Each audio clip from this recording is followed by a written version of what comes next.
Hello, and welcome to my in-depth guide for the third phase of Dragonsong's Reprise Ultimate Nidhogg. So to start, I'm going to go over the order of events in this phase with some diagrams, and then I'll show POVs and break them down step by step. So this phase is pretty short. It's just a little under 2 minutes, I believe.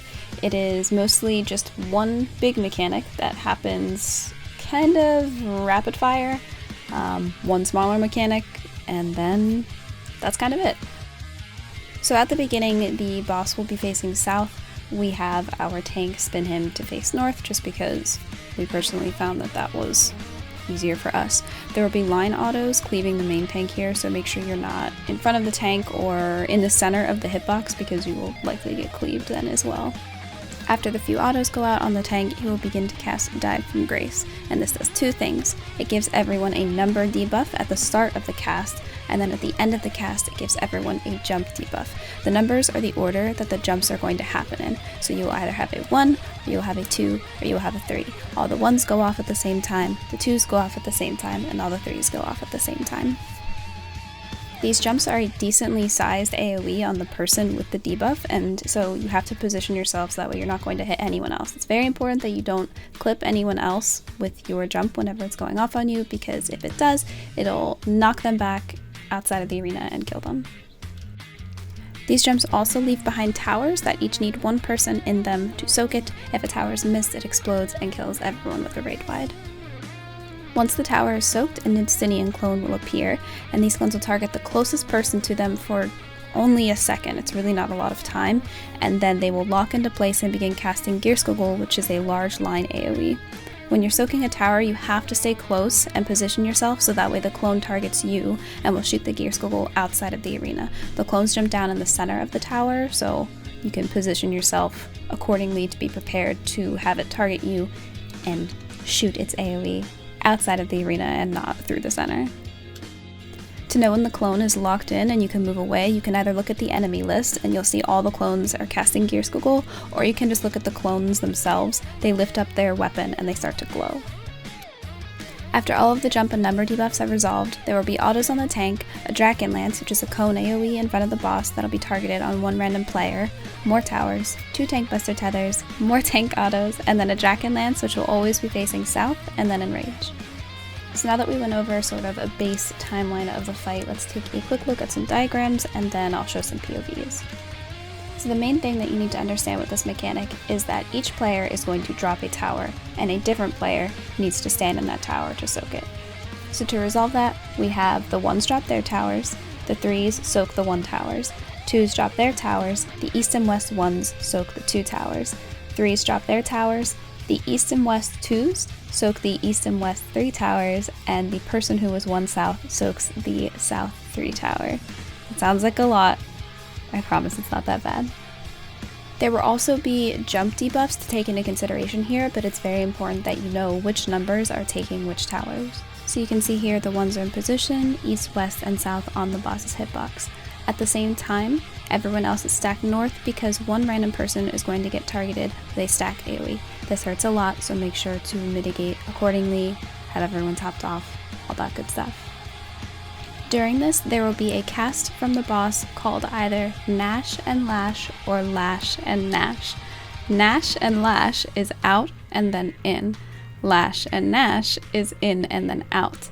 This is delayed, and what I mean by that is the stack goes off first. It does not go off at the same time as the in or out. It goes off first. So think of it more as stack, then in, then out, or stack, then out, then in.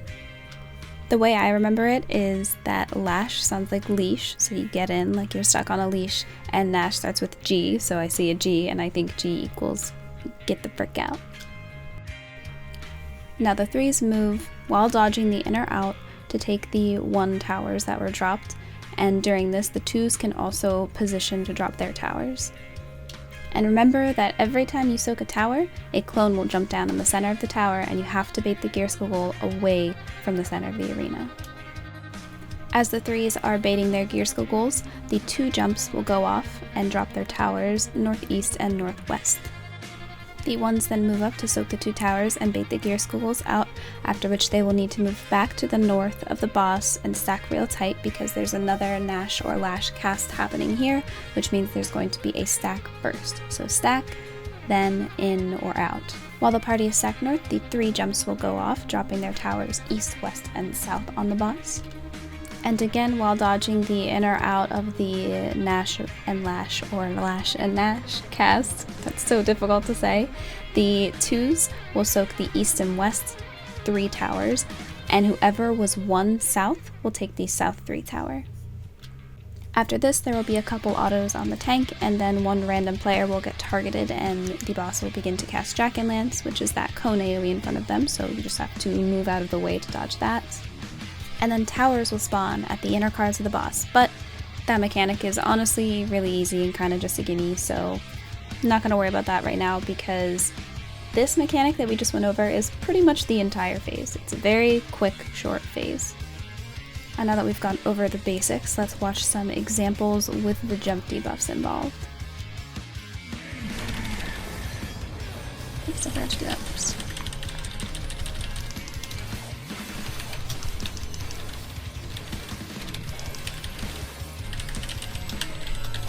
Numbers and your debuffs.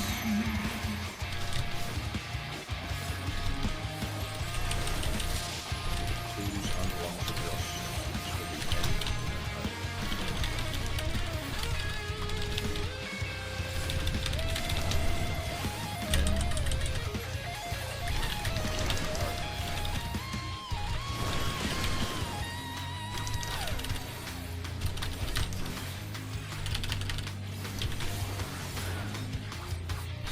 Out, then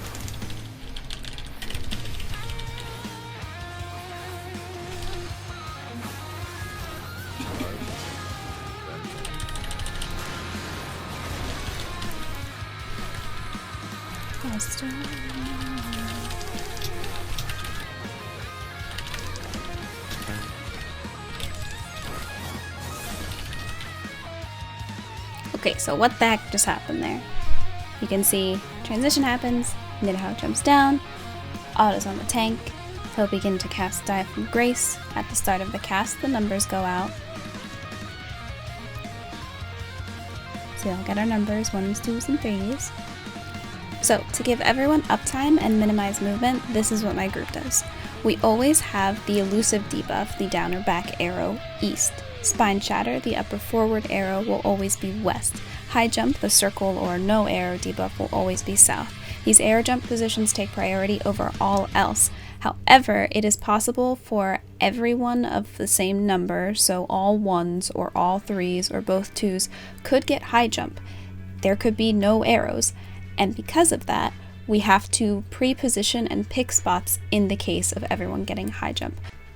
As soon as the jump debuffs go out at the end of the cast, you look at what you have. If you have an arrow, you adjust to wherever you need to go based on that, with elusive east, spine shatter west. If you have high jump, no arrow, the circle debuff, you just only have to look at one other person on your party list that has the same number debuff as you. If they also have high jump, you will stick to the original spots that you pre-positioned for. If they have either arrow, you will be south. The player with elusive, the down or back arrow, must face out, looking east, and the player with spine shatter, the upper forward arrow, must face east, looking directly at the boss from their position. This is because elusive places your tower a certain distance behind your character, and spine shatter places your tower that same distance in front of your character. If you play Dragoon, this should be super easy to remember. So as the player with elusive, your jump debuff is actually going to place your tower where the spine shatter player is, and the spine shatter player's jump debuff will be placing their tower where the elusive player is. In this case, the 1s have arrows, but the 3s all have high jumps. So the 3s will be going to the towers based off of those initial positions that they picked, because there are no arrows, so there's no adjusting for spine shatter or elusive.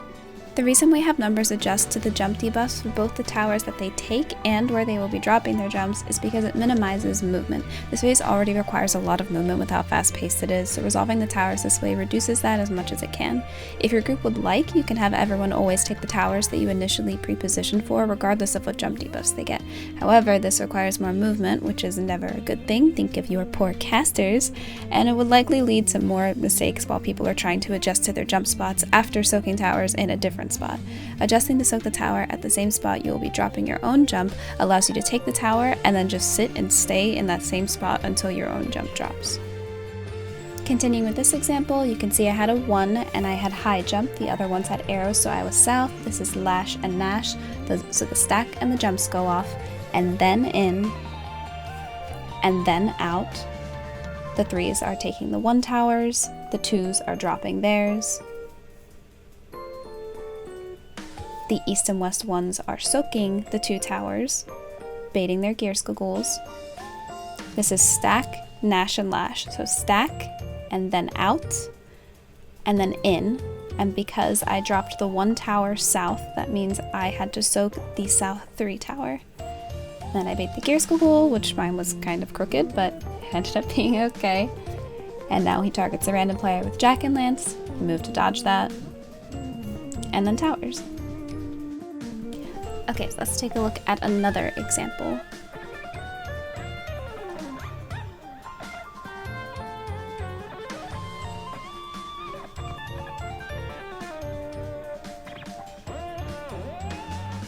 Transition happens, boss jumps down, line cleave autos on the tank, dive from grace, numbers go out. So in this one I was a 1 as well. You can see I was west. All of the ones had high jump, so there was no adjusting needed. So we stuck to these initial spots we picked. It's lash and nash, so towers drop, stack goes off, in, and then out. 3s take the 1 towers, 2s drop their towers, and because I was 1 west, that means I am taking the west 2 tower. And baiting the gear squiggle out, and then getting back to the party immediately for the stack. And this was nash and lash, so stack, and then out, and then in. And then you have the 2s soaking the east and west 3 towers, and the person who was 1 south took the south 3 tower. And there's more tank autos, Jack and Lance on a random player, into towers. Another example from a different POV. Transition, boss jumps down, faces north, dive from grace will begin to cast. And I had a 2 here.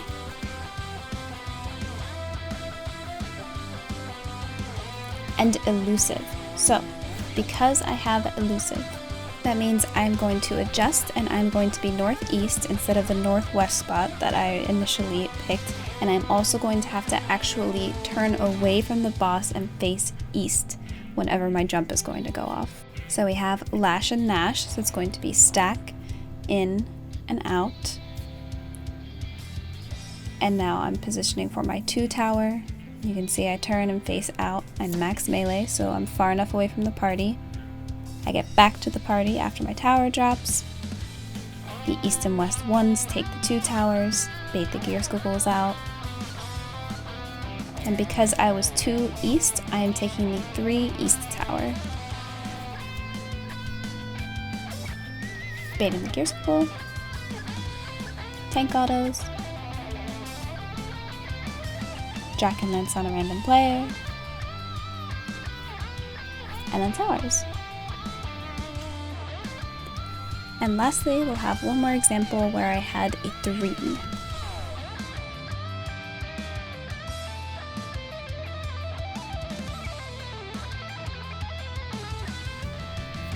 So dive from grace begins. I have a 3, so I pre-position. And this one I had a high jump as a 3, so that means I will be taking the south tower. Stack out in because it's nash and lash. So as soon as that stack goes off, I start to circle around because I cannot go through the boss's hitbox because it's out first. I make sure to bait the gear squiggle right away. The 2 towers went off and now they're being soaked. I'm positioning to drop my tower. And this is out and then in, so towers and stack go off and then it's out. And then it's in.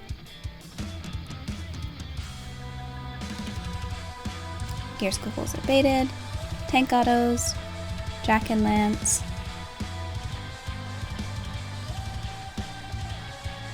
and again, towers. Some important things to note about this mechanic.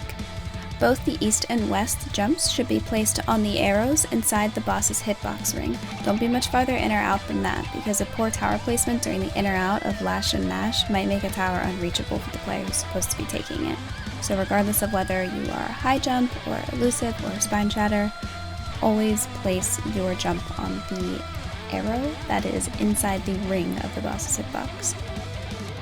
This I already mentioned, but I want to emphasize that both arrow debuffs must face east. Both of them have to face east. So that means Spine Shatter keeps facing the boss from their position because they're west, so they stare straight through the boss from where they're at, and Elusive has to turn and face outside of the arena. Don't be greedy, drop the GCD, play it safe. As a player dropping a 2-jump, make sure to not be too close to the party. If your jump clips them, it will knock them out of the arena and kill them. So when you're positioning to drop your 2 jumps, just make sure not to be any closer than max melee if you are staying near the boss's hitbox, which I highly recommend doing. The toolbox that I have linked below shows the 2s dropping their towers much further northwest and northeast. That's really unnecessary and also worse for a couple reasons. 1, if a tank or a melee DPS has to take those towers, they lose uptime, and 2, it also makes getting back to the boss for the stack a lot tighter than it needs to be. I've had situations where the person or myself actually couldn't make it back in time because the tower was dropped so far out. So instead of doing what the toolbox is there, we started dropping them max melee, northeast and northwest on the boss's hitbox, and as long as someone isn't super close to the party, it works great. And as a player soaking one of the 2 towers, as soon as the clones are locked in, facing out northeast and northwest, as I said, you get back to the party as soon as possible for the stack. There is enough time to get back, but you can sprint if you think you won't make it or until you get more comfortable with the timing. And one last thing on the topic of the 2 dives and 2 towers. When the 2 dives are being dropped, just make sure the party is stacked up real close on the very north tip of the boss's hitbox, so that way you don't get clipped by the dives dropping. And with that absolute chonker of a mechanic out of the way, there's just one last thing. Towers and tank busters. So, after all that other stuff is out of the way, 4 large towers will appear, one at each inner card around the boss's hitbox. Each large tower will have smaller towers inside of it, indicating how many players are needed to soak it. A tower can have anywhere from 1 to 4 people needed in it. After the towers are soaked, they will each have a clone on them. One of these clones will have a tank buster tether, and there will also be a tank buster tether coming from Nidhogg in the center. The clones that do not have the tether work the same way as the other ones, where someone has to bait them. To resolve this, what we decided to do was have starting positions of 2 players per inner card, 1 tank or 1 healer, and 1 DPS. The ranged DPS and the tanks take the northeast and northwest towers, while the melee DPS and healers take the southeast and southwest towers. We decided to have the ranged DPS and the healers anchor in the towers, and the tanks and melee adjust as needed for the towers that need more people. The reason for this is because each inner card tower will always need at least 1 person. Having all of the ranged players anchor allows them to position themselves in the outer half of the tower, so that the clone will target them right away and already be facing out of the arena. Caster, DPS, and healers are able to sit and cast without having to worry about running around and flexing for the towers. This also allows tanks and melee DPS to keep full uptime, as they do not have to move out and bait any clones, and it makes grabbing the tethers easier for the tanks since they can move into the hitbox as soon as the tower goes off. Melee DPS should also be moving towards the boss and away from the clones as soon as the tower goes off, so they don't accidentally bait a gear squiggle through the center. 1 tank will take the tether from Nidhogg in the center and stay in his hitbox towards the north. It's completely random which tower will spawn the clone with the tether, so the clone tether tank may end up east or west. Tanks will need to either invuln these busters or use every single piece of myth that they have if their invuln was used in Strength of the Ward, and likely something from the healers as well, like Excog, Divine Benison, Aqua Veil, Celestial Intersection, something like that. The rest of the party will group up south on Nidhogg's hitbox, and after the tank busters, there's a few more autos on the main tank, and then Nidhogg will always turn to face south to cast the Jack and Lance, and then he'll begin his Enrage cast, Revenge of the Horde. Adjusting for the towers when it's not an even split of 2 per tower is honestly pretty easy, though it is a very fast adjust. I always save sprint for this part. You can either assign people to prioritize adjusting clockwise or counterclockwise, or what we ended up doing was having the melee DPS just kind of gravitate towards the southern half of the arena, so the 2 south towers if an adjust is needed there, and the tanks prioritize the northern half, the northern hemisphere, the 2 north towers if an adjust is needed up there. There will be times, however, that you will probably have to sprint across to the other side if 4 people are needed in a tower. It's very random, it just depends on the configuration of the towers, but there have been multiple times where I've had to sprint to the complete opposite side of the boss's hitbox. So as someone who is not an anchor here, I don't go into my tower right away. I kind of chill either like south in his hitbox a little bit or on a different cardinal in his hitbox a little bit, just so that way if I see an adjust is needed, I can get there really quickly, really easily. And like I said, I use sprint. I pop sprint before the towers even pop up, so that way I'm ready to book it. Okay, so let's take a look at an example. All the towers have been resolved. There's the Draken Lance. So you can see this set of towers is super easy. This is just our static positions, 2, 2, 2, 2. And you can see right after the tower goes off, I immediately move south. I move away from the clone so that way I don't accidentally bait it. You can see one of the clones had a tether. An important thing to note as well, if your clone ends up having a tether, you need to make sure to stretch it out towards a cardinal, because if your clone has the tether and you are standing dead center on it, the tank is not going to be able to grab the tether from you. So yeah, if your clone jumps down and you notice it has a tether, make sure to stretch it out towards a cardinal so that way the tank can actually grab it. And little side note, you can see we actually didn't make the DPS check that time because we had a damage down. It's perfectly fine to use DPS LB there just for the sake of prog, but you do need tank LB3 after this Aye's transition. So for prog's sake, absolutely go for it, rip the LB every time, but don't rely on it. So we'll go ahead and take a look at a couple other tower examples or possibilities.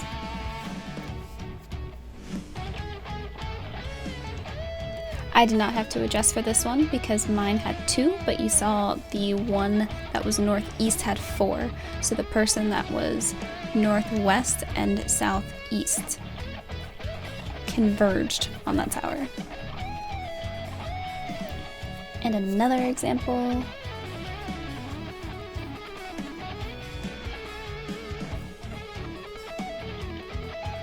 So in this one, my tower only has 1, so the anchor stays and I flex to a tower where I'm needed. And like I said before, we were having the DPS who were adjusting in the south towers just kind of stick to the south ones for the most part, unless obviously they're needed in one of the north ones. And one more example.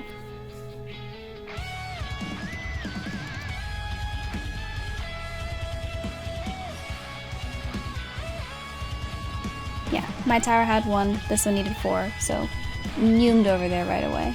And I had a tether on me, so I made sure to stretch it out enough so that way the tank would be able to actually pick it up. Also, a little side note, a damage down in this fight is a 60% damage reduction for 3 minutes. It is worse than weakness by so much. So if you are able to, as soon as Nidhogg dies, the moment he dies, the instant he dies, wall it as fast as you can if someone can res you immediately. That way you do not have that damage down for the next phase. Someone has to be prepared to res you immediately though, because you need to be up quickly enough during the transition into the next phase so that way you get buffs to be able to resolve the mechanics. But yeah, that's it. That is the whole phase. It is fast paced, it is a little less than 2 minutes, and it's vast majority just the first part, the big wormhole mechanic with the towers and the dives and everything. I really hope this was able to help people. This is my first time doing a guide at all, and especially since I was trying to do an in-depth guide, I feel like I might have been a little bit long-winded, or maybe things might have been a bit redundant at times. So hopefully this wasn't too painful to sit through. I hope it's able to help someone. If you have any questions, if something needs clarification, if I got something wrong, anything like that, please comment below. I would love to help. My group is currently still progging this. We are on phase 6. Double Dragons, ad space, yeah, are currently progging this. And I stream all of our prog at twitch.tv/ClarissaEve. We raid almost every single day except Thursdays at 6 p.m. EST. So if you want to come hang out, ask questions, see prog, that kind of stuff, you can see it all there. And I plan on making more videos and guides and POVs, all that kind of stuff for all the phases. So if this is helpful, you could maybe like it or maybe subscribe for more. And yeah, thank you very, very much for watching. I really hope this is able to help, and good luck, raiders.